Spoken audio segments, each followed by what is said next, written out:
Listo, mírale. Ok.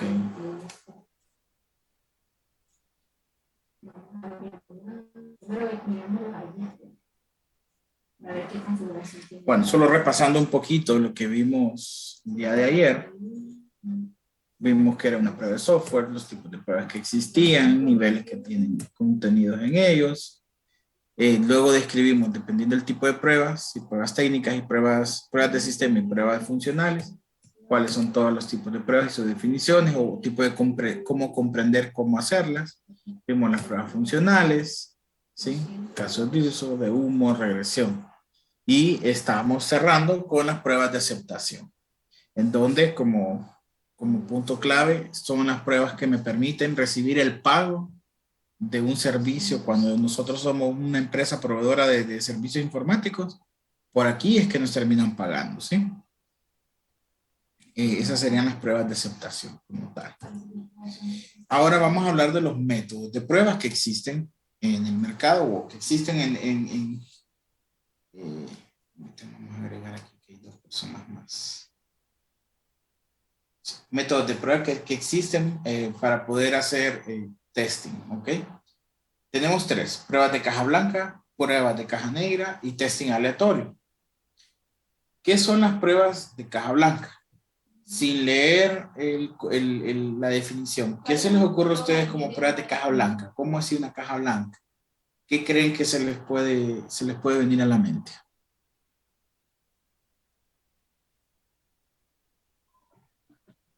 Una prueba rápida, licenciado.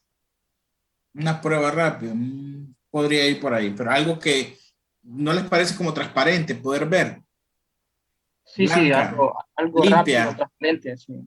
¿verdad? Bueno, el objetivo entonces, y ahora veamos la definición, gracias ahí por soporte.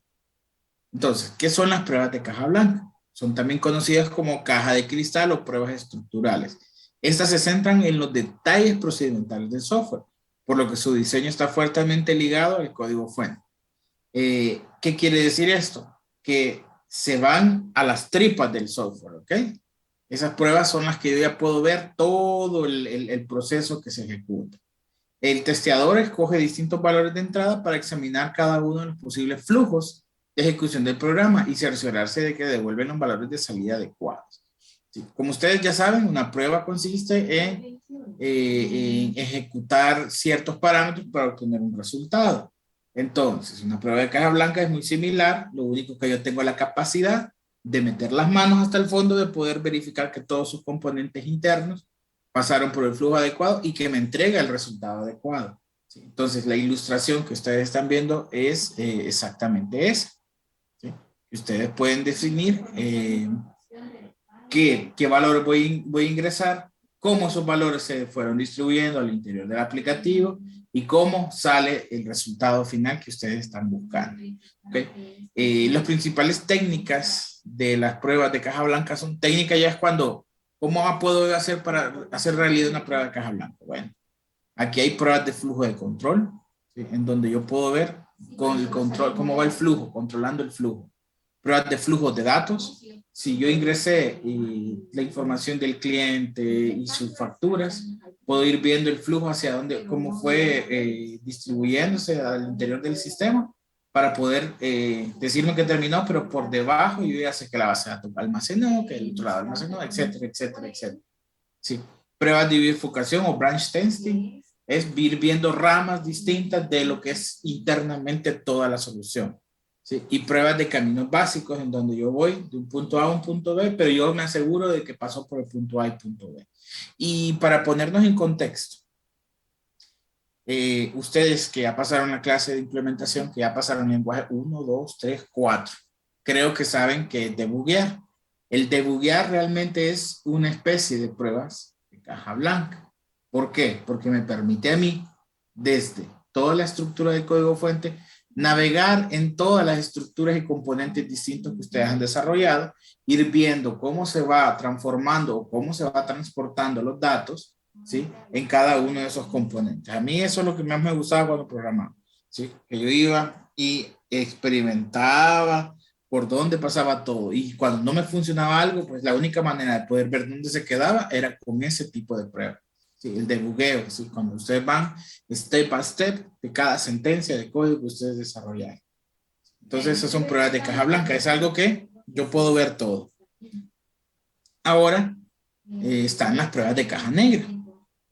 Si la blanca era ver todo, la negra es ver nada, ¿ok? Entonces, en teoría de sistemas y física, se denomina caja negra aquel elemento que es estudiado desde un punto de vista de las entradas que recibe y las salidas o respuestas que produce, sin tener en cuenta su funcionamiento interno. Miren bien, si aquí ya no sé qué es lo que pasa de forma interna. ¿Sí? En otras palabras, de una caja negra nos interesará su forma de interactuar con el medio que lo rodea. En ocasiones, otros elementos que también podrían ser cajas negras. ¿Sí? O sea, podría ser de que yo pueda hablar entre cajas negras. Dos cajas se comuniquen y dicen qué está pasando. Entendiendo qué es lo que hace, pero sin dar importancia a cómo lo hace. Por tanto, de una caja negra deben estar muy bien definidas sus entradas y salidas. Es decir, su interfaz, en cambio, no se precisa definir ni conocer los detalles internos en su funcionamiento. Entonces, si ustedes me dicen cuál es la diferencia entre una caja negra y una caja blanca, y que con la caja blanca yo puedo ver todas las tripas, con la caja negra no miro ni siquiera de qué color es la sangre. ¿Ok? Muchas veces, y esto se lo voy a comentar como experiencia vivida, yo cuando salí a mi práctica y luego a mi primer trabajo, hablaban siempre, no, es que es la caja, la caja, la caja, la caja, y uno se vuelve loco escuchando cosas que nunca le dicen en la universidad. Yo se los comento, ¿sí? Las cajas son aquellas plataformas a las cuales ustedes no tienen derecho a poder ver todos sus componentes internos. ¿Cuál sería un ejemplo clásico de una caja negra? Un sistema ya empaquetado, ¿sí? Ustedes me podrán decir Word, Excel, Office, sí, eso es una caja negra. Yo sé qué es lo que me da de producto, yo no sé cómo lo hace por dentro y ni me interesa cómo lo va a hacer, pero sé que para probar que funciona me está generando de punto A al punto B, genera un archivo. ¿Sí? Pero vámonos un poco más allá, una S400, por ejemplo, y que tiene licenciamiento dependiendo de los acuerdos entre corporaciones, ese licenciamiento se puede permitir que yo modifique y vea todo internamente o no. Entonces, podemos hacer pruebas de caja negra, de caja blanca en un AS400 en una empresa la cual no tiene las licencias para modificarlo. Yo les diría sí, y solo sí, es para poder ubicar dónde se está quedando el registro. Pero por lo general se contrata un servicio de soporte en donde ellos van a dar el soporte adecuado para ver el día a día de ese soporte. ¿Sí? Y en caja blanca, si yo tuviera acceso, bueno, yo podría irme hasta el desarrollo, ver cómo pasa el flujo y cómo se mueve de un lado a otro, cómo va ese thread. Saben que es un thread, ¿verdad? Sin hilo, ¿sí? Dentro de la estructura del desarrollo. Entonces son muy importantes. Caja blanca, caja negra, la diferencia. Y a nivel de corporación, ustedes lo van a escuchar mucho. ¿Sí? Es que esa es una caja. Y otro ejemplo sería, ustedes no saben cómo hace Amazon Web Service para recibir y entregar peticiones, por ejemplo. ¿Sí? Pues una caja negra para ustedes. Entonces, si yo tengo un sistema aquí que yo tampoco lo gobierno, pero lo que quiero es comunicarme de un punto A a un punto B, son dos cajas negras. Por lo general son plataformas, ¿sí? Y el testing, ¿recuerdan lo que vimos? Testing de integración, punto A, punto B, para probar que llega a un punto A a un punto B. Bueno, sería un testing integrado. Pero, ¿qué metodología? Pues cajas negras. Porque yo no puedo ver, solo sé el resultado final y solo sé qué es lo que le tengo que ofrecer para que me dé ese resultado. ¿Ok? Esas son pruebas. ¿Y el testing aleatorio qué viene siendo? Pues bueno, el testing aleatorio básicamente es utilizar A y B. Entonces, cuando yo les hice la pregunta, el AS400, que es un sistema que yo puedo ver, pero que si no tengo la licencia no puedo tocar, ¿sí?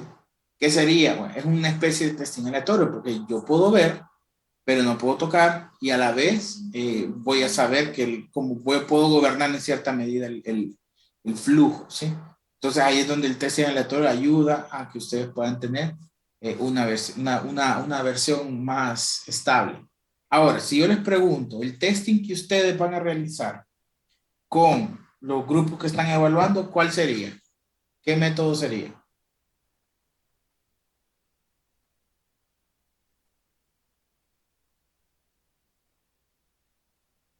¿Cuál creen que sería el método que ustedes van a aplicar para sus evaluaciones? Cuéntenme. Caja negra. Correcto, ¿sí? ¿Por qué caja negra, chicos? Porque ustedes no tienen que tener el gobierno ni control del software, del desarrollo del otro grupo, ¿sí? No es lo que se les está pidiendo. Que van a tener acceso al código ahí porque ahí está. Bueno, pero no es lo que se les está pidiendo. Entonces tienen que saber que todas sus pruebas son de caja negra. Entonces van a saber el punto A, lo que van a entregar, y el punto B, que es el resultado. Y en base a eso, ustedes ya van a poder determinar si la prueba fue exitosa o no. Si 2 más 2, me debería dar 4. A ver, así me lo dieron. Aquí hay una representación gráfica, ¿sí? De qué es lo más o menos cuando la gente dice que es una caja negra. Yo solo sé qué es lo que tengo que introducir, ¿sí? Yo no sé qué hacen allá adentro, será magia, será qué cosa. Y yo sé que estoy esperando lo que me va a entregar, ¿sí? Que me interprete eso. Entonces, este es me parece a mí un ejemplo muy, muy gráfico, muy claro de cómo es una caja negra, de cómo las plataformas tratan de proteger esto. Esto que está acá adentro se llama propiedad intelectual, ¿sí? Todo lo que ustedes crean es propiedad intelectual de ustedes y es algo que no debería de ser expuesto a terceros. Bueno, está todo el mundo de open source que permiten ver todo, pero lo que pasa es que luego se vuelve descontrolado y cuando se vuelve demasiado complejo se necesita soporte especializado y al final termina siendo más caro que una licencia, ¿sí? Pero bueno, este me parece a mí una imagen muy clara y muy representativa de lo que es una prueba también, ¿sí? Yo busco introducir variables de entrada y espero un resultado. ¿Cómo sucede? Si esto no llega a pasar de un punto A a un punto B, significa que estoy perdiendo algún problema, hay un error, hay una incidencia, ¿sí? Aquí hay reglas claras sobre la clase en donde ustedes tienen que entender que de ahora en adelante ya no van a existir eh, errores en su palabra, en su vocabulario. Vamos a cambiar el vocabulario. Ahora vamos a hablar de incidencia. ¿Por qué? Primero, porque es más elegante. Decir incidencia, error. Y segundo, porque así no dañamos el arte ego de todos los informáticos. Técnica que ha funcionado y bueno, hay alumnos que me han dicho, era licenciado, que la vez pasada en el trabajo, yo empecé a hablar con la incidencia es esto y etcétera, etcétera. Y me han felicitado por la forma como me expresaba, con un criterio técnico de alto nivel. Y bueno, no es lo que yo estoy buscando, pero bueno, a veces sirve hasta para eso, para poder impresionar usando palabras que sean adecuadas, ¿sí? Porque errores bien pesados, ¿sí? Yo le puedo decir a mi amigo, mira, qué error, qué. Podemos decirle hasta otras palabrotas, ¿sí? Pero, pero entre dos profesionales lo mejor es guardar la prudencia y tratar de decir, bueno, no es que fallaste, mira, hay una incidencia y necesitamos corregirla y deberíamos de hacer eso. Entonces la forma de dialogar también es importante, ¿okay? Bueno, esas serían las pruebas, los métodos de pruebas que existen y cómo podemos convivir con ellos, ¿ok? Ahora, ¿cómo yo puedo hacer o cuáles son las características de los conjuntos de pruebas? ¿Sí? Son 3 características básicas. Los conjuntos de pruebas deben ser finitos, ¿sí? Los conjuntos de pruebas deben ser mínimas y deben ser fácilmente repetibles. ¿Qué quiere decir esto?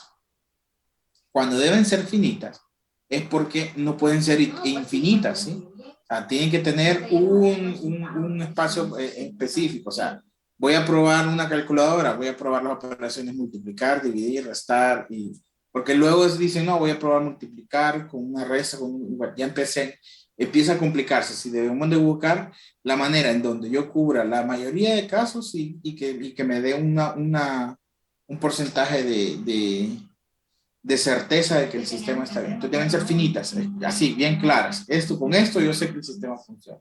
Ahora, deben ser mínimas, es igual. Debemos permitir que el nivel de calidad establecido debemos encontrarlo al mínimo tiempo ejecutado, porque si no, miren, yo conocí una persona, ya era mayor, ¿sí? Y llegó, y bueno, que vamos a la matriz de prueba de esta X persona. Y era una mar de pruebas, o sea, era demasiado. Un tester ejecutando esa matriz iba a tardar 2 días, cuando necesitamos a veces hacer un pase en horas, en minutos, ¿sí? Entonces hay que saber manejar bien eso y claro, no obviar las cosas que son importantes, ¿sí? Las pruebas también deben ser fácilmente repetibles. ¿Por qué? Porque yo puedo estar teniendo incidentes y tengo que volver a ejecutarlo. Entonces, tienen que ser fáciles de repetir. Y por ahí entra ya otro concepto que es la automatización de pruebas. Pero bueno, deben ser fácilmente repetibles. Que yo las pueda repetir una y otra vez y que sea fácil de repetir. ¿Ok? Aquí hay una explicación. El mínimo conjunto de pruebas que permite alcanzar el nivel de prueba establecido, o sea, satisfactorio.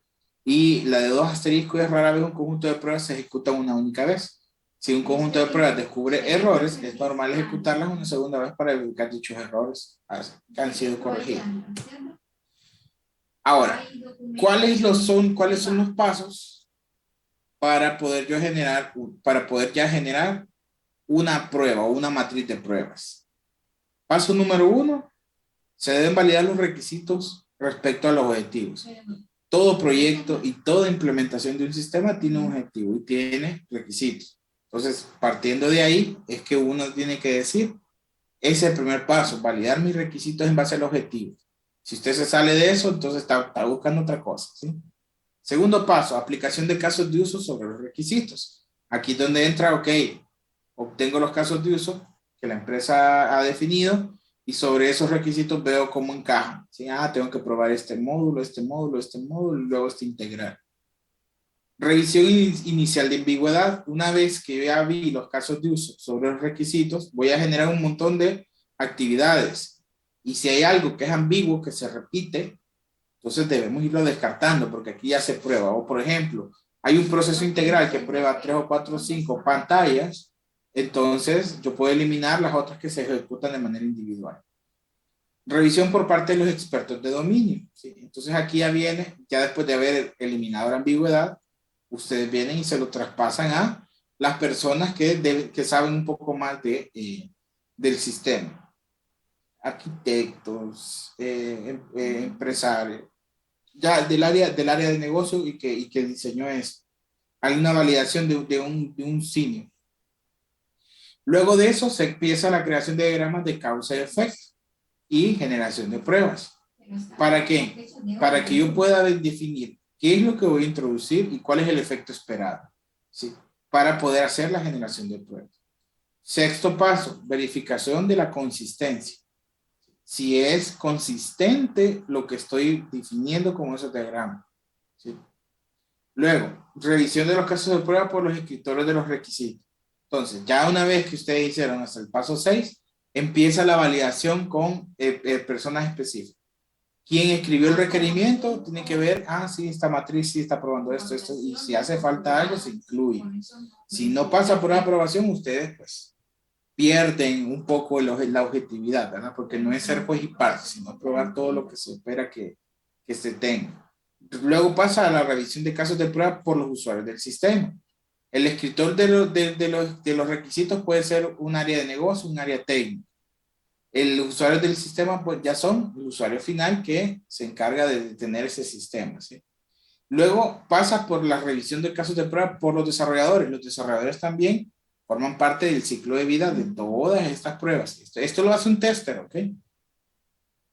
Revisión de casos de prueba sobre el modelo del sistema, ¿sí? Del diseño del sistema. Entonces, se tiene que ir con el arquitecto de software y decir, bueno, el modelo de este sistema soporta estas pruebas que vamos a ejecutar. Sí, bueno, déjame ver.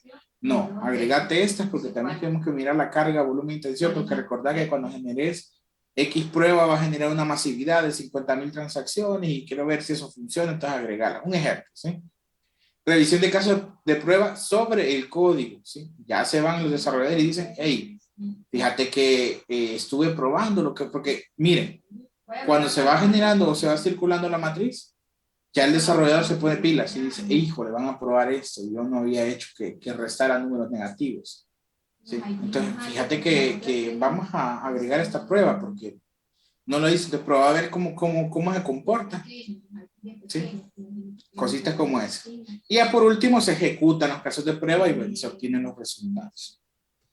¿Qué es lo que deben ustedes de trabajar? Y esta es la primera matriz que ustedes deben ir llenando cuando se sienten como grupo a idear sus pruebas. Bueno, este es un ejemplo de matriz de pruebas.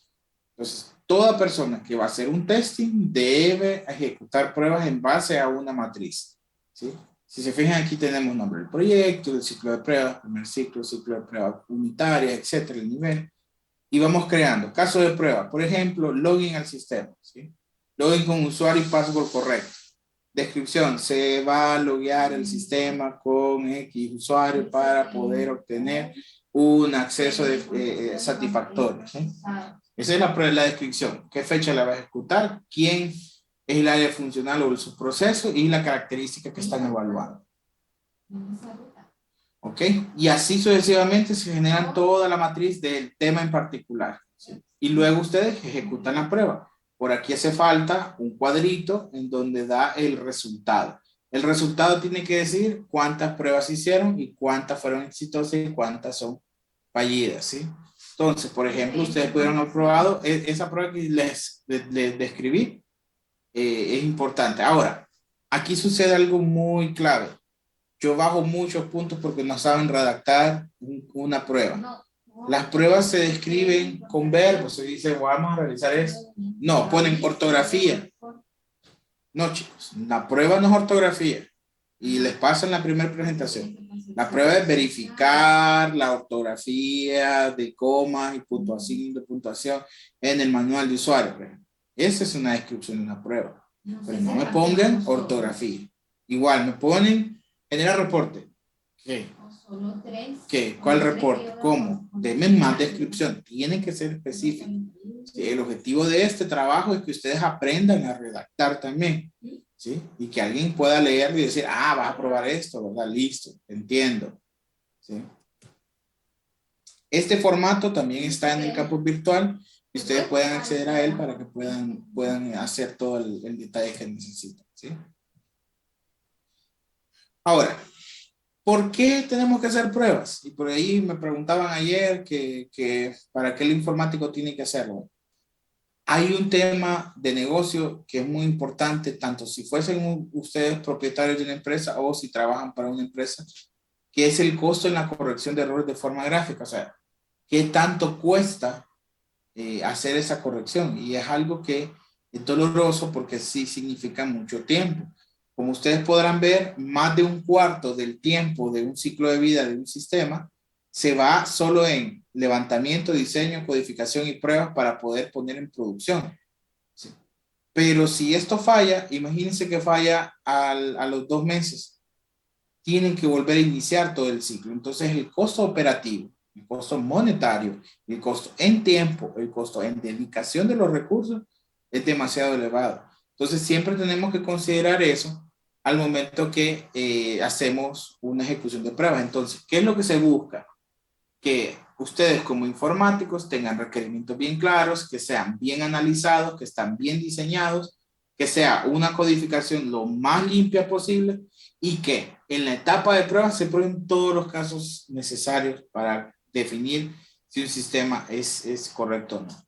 Por ejemplo, cuando ya se pone en producción, ¿sí?, un sistema, ya empieza a cambiar la mecánica de gestión, porque si existe un incidente, se debe corregir a la brevedad. Ahora, depende de el nivel de criticidad y es algo que yo quiero que ustedes vayan practicando cada vez que vean y encuentren un incidente. Este incidente es alto, medio o bajo. Va a depender de alto es porque no me permite hacer la operación. Medio es porque no me permite hacerlo, pero buscando una alternativa. Y bajo es, yo no tengo problema porque al final solo es una letra, un diseño, una ortografía, etcétera, con cosas muy bajas que no me impactan ni el funcionamiento ni el sistema. La segunda sí impacta en o sea, el medio sí impacta el sistema porque puede quedarse pegado, pero si lo hago por otra pantalla me deja hacerlo, ¿sí? Pero la primera, la más alta es crítico, es resolver ya, ¿sí?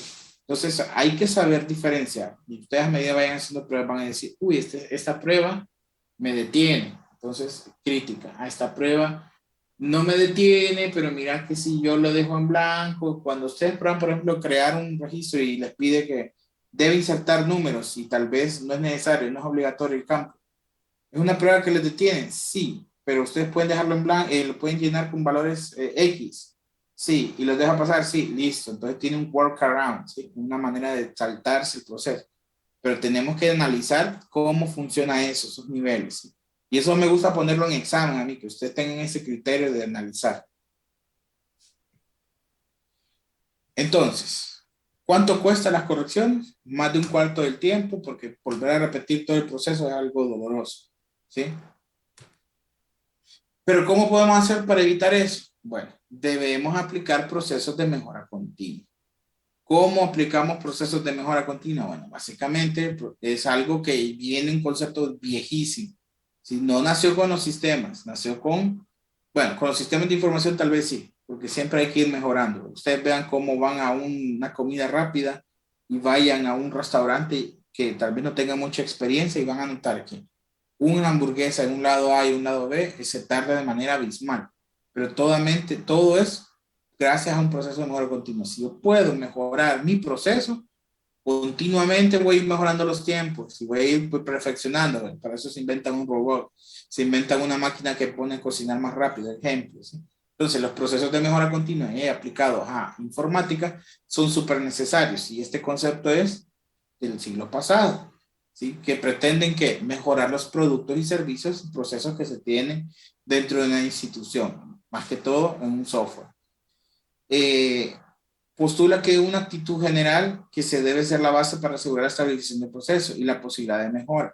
Cuando hay crecimiento y desarrollo en una organización o comunidad, es necesaria la identificación de todos los procesos y el análisis mensurable de cada paso llevado a cabo. Algunas de las herramientas utilizadas incluyen las acciones correctivas, preventivas y análisis de satisfacción de los miembros o clientes. Se trata de la forma más efectiva de mejora de calidad, la eficiencia de organización. En el caso de empresas, los sistemas de gestión de calidad, normas ISO, lo van a ver en gerencia, lo van a ver en auditoría, ¿sí? Y sistemas de evaluación, como lo que estamos haciendo aquí, se utilizan para conseguir la calidad total, ¿sí? Entonces, sí tenemos que tener en cuenta que el proceso de mejora continua ayuda a que nuestros sistemas mejoren. Ahorita estamos en un proceso de evaluación, entonces estamos en un proceso de mejora continua. Luego, si ustedes quisieran mejorarlo aún más, podrían pasarlo sobre procesos ITIL, procesos ISO, y ahí van a ver que, uy, tengo que crear alarmas, porque nadie nos dijo que había que crear alarmas de todos estos procesos que... Entonces ya empieza la auditoría. No, dame la base de datos para hacer alarmas y empieza a crecer, a crecer, a crecer. Y su ecosistema explota de cantidad de cosas por hacer, ¿sí? Entonces ustedes están en un proceso de mejora continua y nunca vamos a tener el 100 siempre, ¿sí? Vamos a tener. Ahora, ¿cómo se ve un proceso de mejora continua a nivel de el área de software? ¿Sí? Entonces ustedes pueden ubicarse aquí en esta imagen. Tenemos a los analistas, ¿sí? Viendo los componentes, tratando de encontrar posibles mejoras y claro, aquí están los testers que están probando que las cosas funcionan de alguna manera y comparando con la teoría. Por aquí ven al arquitecto que ya está viendo cómo de manera integral toda la solución tiene una interconexión y además se maneja a nivel de resultados. Si se fijan que hay gráficas, ¿sí? Muy importantes, los procesos de monitoreo, los procesos de pruebas de carga, volumen y tensión, que ya los vamos a ver más adelante, ¿sí?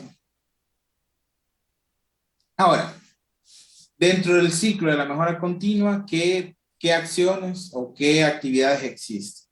Bueno, para el proceso de mejora continua tenemos 4 actividades grandes. Planificación, desarrollo, verificación y acción.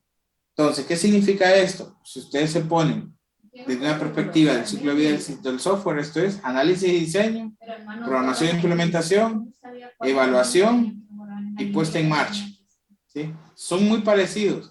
Entonces, el ciclo de vida de un sistema de información es parte del ciclo o proceso de mejora continua de los procesos.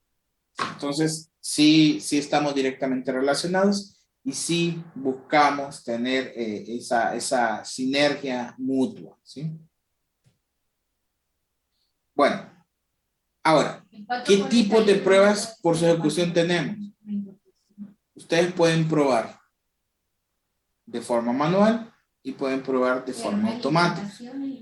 Las pruebas de forma manual, ¿cuáles son? Todas las que vimos anteriormente, ¿sí? Todo lo que ustedes vieron de gestión, de pruebas de caja blanca, caja negra, regresión, pruebas de humo, pruebas unitarias, todas esas son pruebas manuales y en las cuales necesitan intervención humana.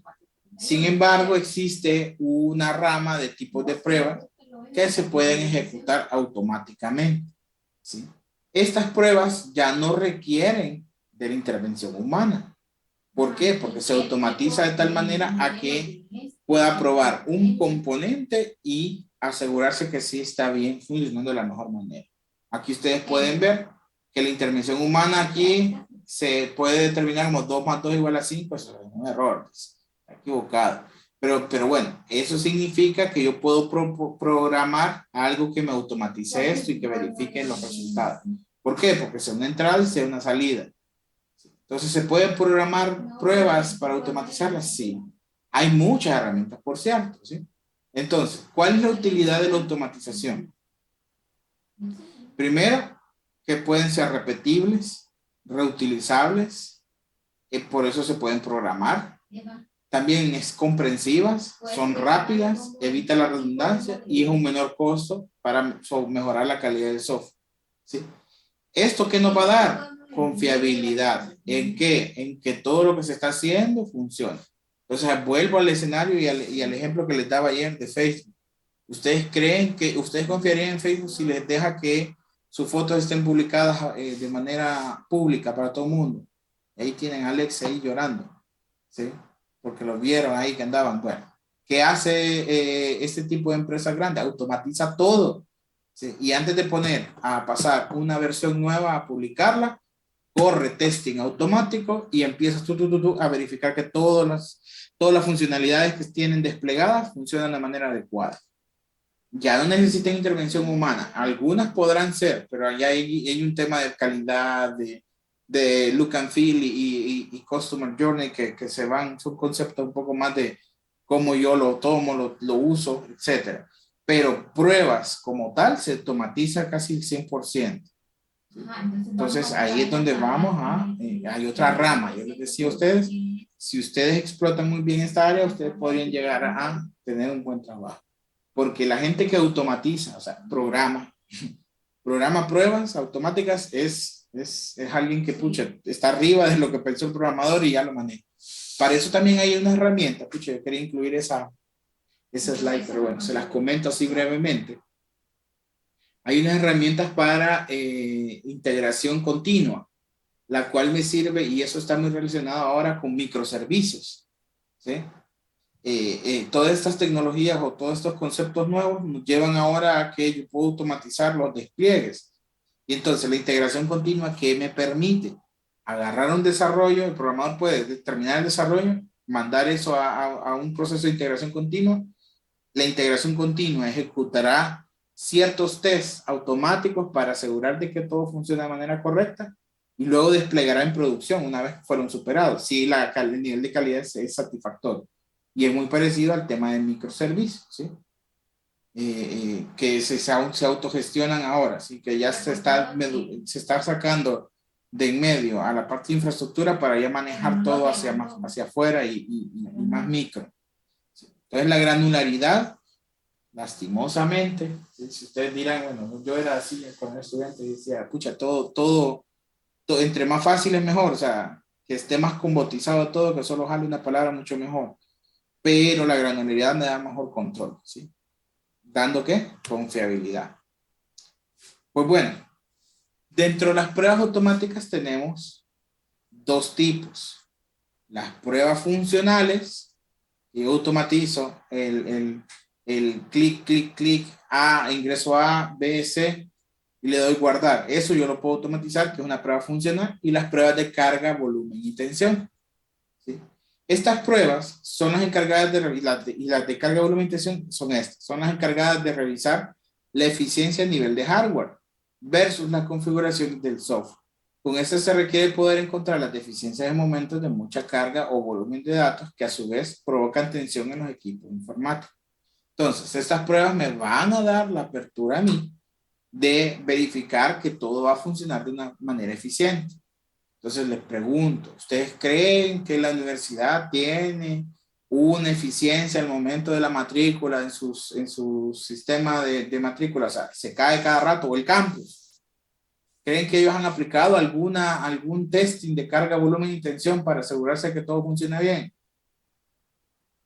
¿Qué creen ustedes? Yo creo que no, ¿Verdad que no? Para no, nada. Son unos bárbaros, diría yo. Somos la academia y cómo puede ser que no hagan las cosas que son estándares, ¿sí? Entonces, probablemente sí lo han hecho, pero han visto los picos, ¿sí? Y no les importa, o tal vez no invierten, ¿sí? Entonces, ¿qué es lo que se debe hacer para esos escenarios? Hoy el mundo es más de volumen, ¿sí? Por eso ahora Big Data es la nueva norma. ¿Por qué? Porque tenemos grandes volúmenes de datos, volúmenes de carga, ¿sí? Volúmenes en tensión. Entonces los sistemas ya no soportan la carga, ¿sí? Cuando ustedes crean un aplicativo también deben considerar la cantidad de usuarios, la cantidad de procesos que van a ejecutar, ¿sí? Entonces imagínense, cuando llega la matrícula siempre se cae el sistema. O cuando entran el primer día al campus virtual, está caído aquello. Lo han ido mejorando poco a poco, pero es una inversión económica a nivel de infraestructura para mejorar también el rendimiento. Hay muchas técnicas nuevas, por ejemplo el Docker, que ustedes pueden crecer de manera escalonada también. Entonces, esas deficiencias ustedes las pueden encontrar a nivel de hardware y a todos los niveles. Puede ser que la base de datos esté mal, puede ser que el servidor de aplicaciones no soporta la carga o peticiones nuevas, puede ser de que el certificado de seguridad es muy viejo y ya no soporta tanta cantidad de peticiones y deja pasar algunas peticiones adicionales. Puede ir a todos niveles, ¿sí? Entonces son muy importantes las pruebas de carga, volumen y tensión. Por aquí yo les pongo todas las herramientas de open source que existen, ¿sí? Aquí hay variadas entre pruebas de gestiones de pruebas y pruebas de volumen y tensión, etcétera, etcétera, ¿sí? Por lo general, bueno, y aquí viene una actividad de grupo que ustedes tienen que hacer a lo interno. Yo les exijo que todos los grupos tengan una herramienta de testing automatizado. Esa herramienta de testing automatizado debe ser elegida de forma integral y experimentar con ella para poder implementarla a partir de la evaluación de login, ¿sí? ¿Qué van a investigar? ¿Qué herramienta les puede quedar mejor a su evaluación? Por lo general, los estudiantes terminan usando todos. Yo lo dejo a libre albedrío. Lo que quiero es que ustedes experimenten con una herramienta, ¿sí? Se leen y terminan seleccionando la mayoría.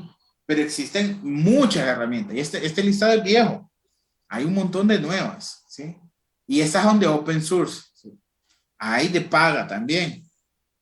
Y que son un poco más vistosas, más fáciles, o mayor detalle de información a nivel de prueba. Yo, uno de mis primeros trabajos, duré 2 meses haciendo soporte y luego pasé a desarrollador de tableros de monitoreo. Son herramientas y era una herramienta de Quest Software se llama Foglight. Bueno, eso para mí fue abrirme el mundo, ¿sí?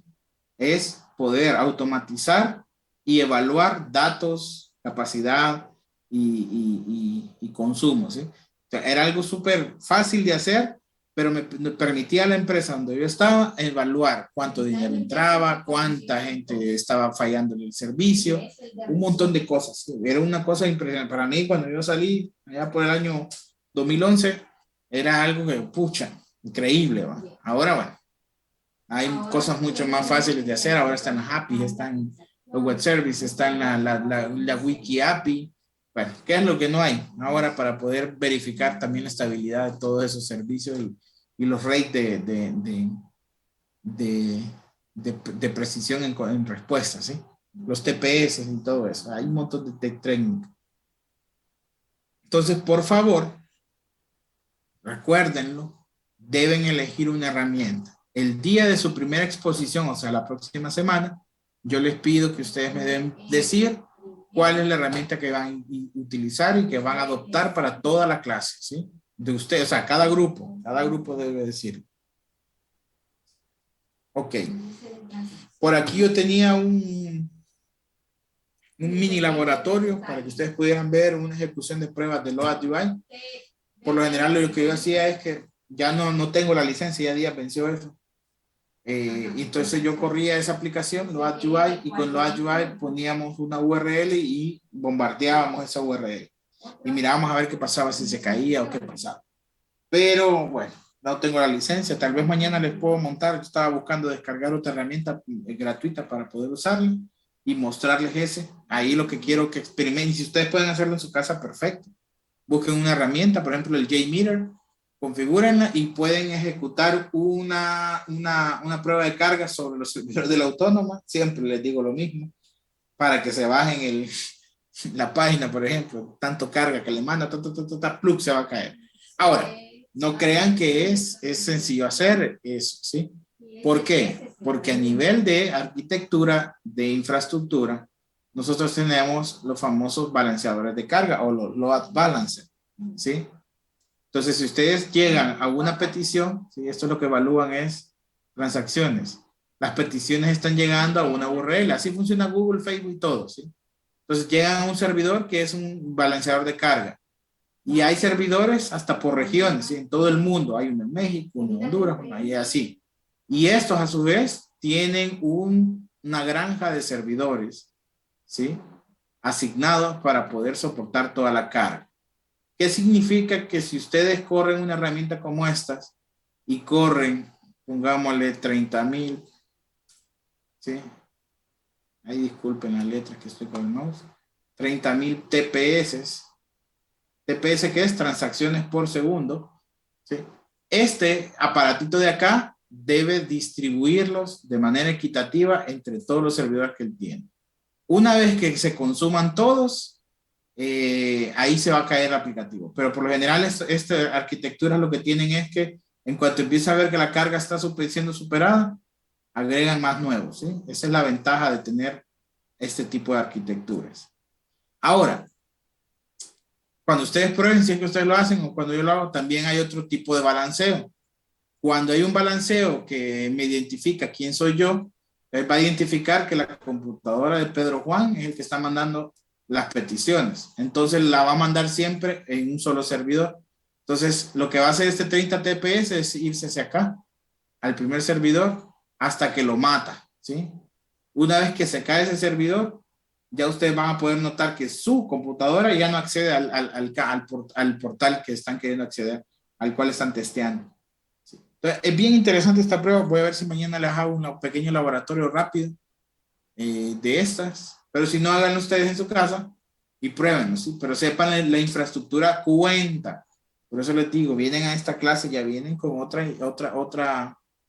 idea. Ya ustedes son expertos en todo esto. Esperaría yo que en las clases como redes, taller de hardware 1 y 2, sistemas operativos 1 y 2, les hayan hablado de este tipo de arquitectura. Porque estas arquitecturas ayudan a que sus sistemas funcionen de manera eficiente. Sí. Déjenme borrar estos dibujitos. Uy, otra vez. Bueno, entonces, eso es algo sencillo lo que les acabo de mostrar. Y algo complejo sería algo como esto, ¿sí? Esas herramientas de LOAD son bien particulares. Pueden hacer múltiples cosas, se refieren múltiples conectores y probar distintas cosas a la vez.